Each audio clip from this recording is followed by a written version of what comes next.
realize, chosen ones, empaths, if you've implicated no contact, the narcissist is plagued every day by the fact that you got away, right? They are plagued every single day with the fact you got away. Even if you were discarded, and then now or they done something so wrong to you and you had to leave them, or whatever they've done, yeah, whether it was you had to get rid of them or they discarded you, once you put that boundary in place of establishing a no contact, every day, yeah, they will be plagued in their minds by the fact that you got away from them. You'll be that one person on earth who they can't have. You become, this is when they go through the idolization of you, right? The idolization always takes place with old suppliers. You've got to understand, everything that you poured forth into that relationship, every bit of good that you've done, every bit of love that you gave, every bit of that will be reciprocated after.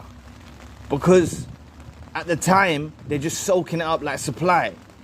But after, they begin to reflect. And when other supplies aren't as potent, or they're lacking supply altogether, they begin to decompose. They begin to die. They begin to get weaker. And they'll realize that they need you back in their lives. Yeah, so if you've blocked them, even if they've blocked you first, but you've now blocked them, you've stopped reaching out to them, you've cut them off, you know, they will do certain things. They will go to any lengths, you know. I'm not saying it's going to be an easy ride. Please press the like and the subscribe button. Help your brother out. It'll take 2 seconds of your time. It's not going to be an easy ride, you know. They may do some drastic kind of things, you know, to try and lure you back out, you know. They may try and make you scared, put you in fear, you know. I've gone through this in relationships, and I've gone through this, you know. I made a story about how an individual when I was a very young age come around my area and influenced the area, got people into drugs and drug dealing, and he was an older man and he kind of groomed us. But even them, once you cut contact with them, it plagues their mind. I remember when I cut contact with them because they threatened me one day. They threatened me with, I'll go briefly into it, but basically he influenced the whole area. He come around the area, influenced the whole area, and I was very young, but he managed to pick me out of a pack of people. Like, there was about 20 of us around here, but I managed to be the one he picked out, and one other guy, and he got me running around for him and selling stuff for him and stuff. And I think I was only about 11 or 12, right? And it's not a reflection of my upbringing with my dad and stuff. It's just that because my mum died very young, I grew up very quickly when I was younger, you know. I got involved in a lot of things when I was young, but he picked me out, right, out of the pack, and began to groom. But when one of my older friends, supposedly, apparently, he sent some people around to his house to rob this man, and then the man was scared for his life, he began to threaten me. He didn't go and confront the person who it was. He confronted me, an 11, 12-year-old, and said he's going to either kill my dad or my sister. He said, they're on the cliff, which one do you save? And I said, I'll save both of them. And then we got into this argument, and I did actually, looking back, man, I kept strong. I said, listen, I'll save both of them. It's not hard. I'll save both of them. And afterwards, when I went no contact with him, and I know, just understand that this is not exactly your scenario or your story, but just the same thing. When you're dealing with a toxic individual, a psychopath, a narcissist, a sociopath, when you implicate no contact, they begin to clutch at straws. They'll go to any lengths. So when I used to go past his house, because he gave me a phone with a phone bill, he was saying, oh, you went over your bill. I gave him the phone back beforehand, at that time, that last time I saw him. But he used to scream when I used to go past his house, like, oh, you owe me £20 for this. And this was a long time ago. £20 was a lot more valuable than £20 is today, yeah? You know, at 12 years old, especially after you stop working for someone and you haven't got money like you used to. So I didn't even really have it to give to him, right? And I just kind of ignored him. And this still haunts people to this day, because one of his flying monkeys, I think a few years ago, I was at the shop and he was like, where's so-and-so, to me? Like, to try and make me fear, to try and make me worried or something like that. And this is what I mean. You stay embedded in their consciousness. And this is a grown man over a child. So when you take into a person that you've been intimate with, you take someone in who's a close family member, a mother, a father, a sibling, or whatever, and you implement this no contact, you implement not reaching out to them, right? This is when they begin to suffer, because you're the one that got away. You become that person in the world that they can't have. Do you see what I mean? And once you build yourself up that high, where you become that person they can't have, you become that one person in the world that they can't have. This is us establishing firm boundaries, you know, implementing this no contact. Yeah, it's us standing strong, and it really grates on them, because they always anticipated they'll have a way in. They always anticipated they'll have a way in back to our lives. You know, this is why I mentioned at the beginning of the video, even if you were discarded, remember, a narcissist doesn't permanently get rid of you. It's until they want to pick you up again and use you again and exploit you again and drain your supply again. So that's why I say don't get too caught up on the discard. Don't get me too worried about the discard. That's why I base a lot of my videos on the same principles, because it stands as the same thing. You've got to understand a discard, them blocking you, it's not serious. They always believe they'll have a way back into your life, right? So that's why if you continuously reach out to them after they've done that, I made a video on that yesterday, where you need to actually draw a line in the sand and say no more, because then that's when they see you getting your strength back. Give it some time, they will hoover, they'll pop back out the woodwork, but then that's when you need to re-establish these boundaries and be strong in that scenario, where you don't let them back in when they try to hoover you further down the line, you know. But because it will be worse in that situation if you do go back with them. You know, if you forgive them and go back with them, yeah, it might be okay for a moment, but they're gonna slip back to their old ways. But you don't want to let them know that they can have a way back in, especially in a situation where you're intimate with them. You don't want to open the doors so much so that you actually engage in sexual activity with them again. Do you know how much satisfaction and energy and supply that will give them, that they're able to break through you again and actually be intimate with you? So look after yourself, treasure your modesty, treasure, you know. A lot of these narcissists come along and exploit us, right? And I'm not just saying it's happening to females. I'm saying it happens to males too. Guard your chastity. Chastity is not the right word, but guard your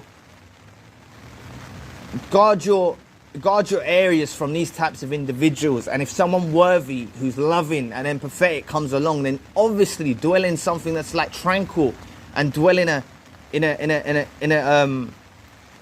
companionship with an individual. That's fine, obviously, but if you can utilize this no contact, you can utilize these boundaries where it don't matter what they do, they'll try and get you back. You know, you're gonna be getting. I remember there was a comment from a subscriber a little while back, but their narcissist is like leaving teddy bears outside their house and stuff. Their narcissist is like leaving teddy bears with recorded messages inside to try and get them to come back to them. They're doing all sorts of things, like leaving stuff outside their house to try and, sorry if you don't mind me mentioning that, if you are watching this video, it just reminded me, so I thought I'd share it with the audience, because it will help those. Like, they're gonna go for desperate pleas of ways to get back in your life, and you have to be prepared, because it's an ever-changing stage. It's an ever-changing evolution that happens, that you have to evolve to the point that you're stronger, because as time passes, they're gonna be popping out of the woodwork with different attempts to get you back in. They're gonna try and play the victim. They're gonna try and they're gonna try and play the victim. They're gonna try and do these things to try and lure you back in, or even try and get some kind of phrase from you. Because if they're displaying the victim, they're tempting you to give them a response where you say, no, you're not the victim. And then you go back down to their level and involve yourself in a conversation with them. Don't involve yourself in a conversation with them, because that's supply. You need to cut them off. You need to keep them gone from your life. Yeah? You need to get to that point that if you haven't seen them for a while, even if you were discarded and you've now implicated no contact, you've now done this, right? If you saw them, you just laugh. Like, that's where your healing will get, where you actually know that if you saw them, you'll just laugh. You might not even have to laugh out loud, because that will give them some supply. You just laugh inside and you think, you know what, you're a proper loser, man. Like, I actually wasted time on you. And you know what? It wasn't a complete wasted time, because I've learned what love is now. And I know that love is nothing that you can possess. Love is nothing that you know about. You see what I mean? So be this person that got away. Be the one that got away, and be the person that heals. Be the person that transforms. Reinvent yourself into something new. You've got to understand that these codependency issues that we suffer from through being like empaths, where we get very close to people, once we break through the trauma bond and we stop feeling so close to them, we will unearth our hidden talents. We've all got talents. As empaths, we've all got something unique to bring to the world. You've all got experiences. I only had experiences with some narcissists, and I'm sharing my stories with you. I appreciate all of you that are watching. I appreciate all of your comments. Yeah, I appreciate all those that have reached out for sessions, you know, because you've got it in you too to spread your message to the world, you know. If you grind, like, I'm not saying it's not for everyone, I'm just giving you examples. There was another subscriber that wrote a book on their relationship, right? And they're selling it on Amazon now. I wish I could find the comment, because I would plug the book and I would say it there, and I'd give them a bit of a promotion if they're still watching now. But I can't remember. I couldn't find the comment when I tried to look back on it before. But they wrote a book and it's on Amazon. You see what I mean? And yeah, there was another subscriber who's singing now. They learned how to sing. You know, I think they're making an album and stuff. And it's not just something that has to be creatively done. It can be all sorts of things. But a purpose after your healing. I'm not saying it happens overnight. Mine took about 2 years. I was still working and stuff after mine, but it took a little longer. And then I found I took a risk and I went and worked abroad. I've said this before. I don't want to bore you with the same old story, but I went and worked abroad.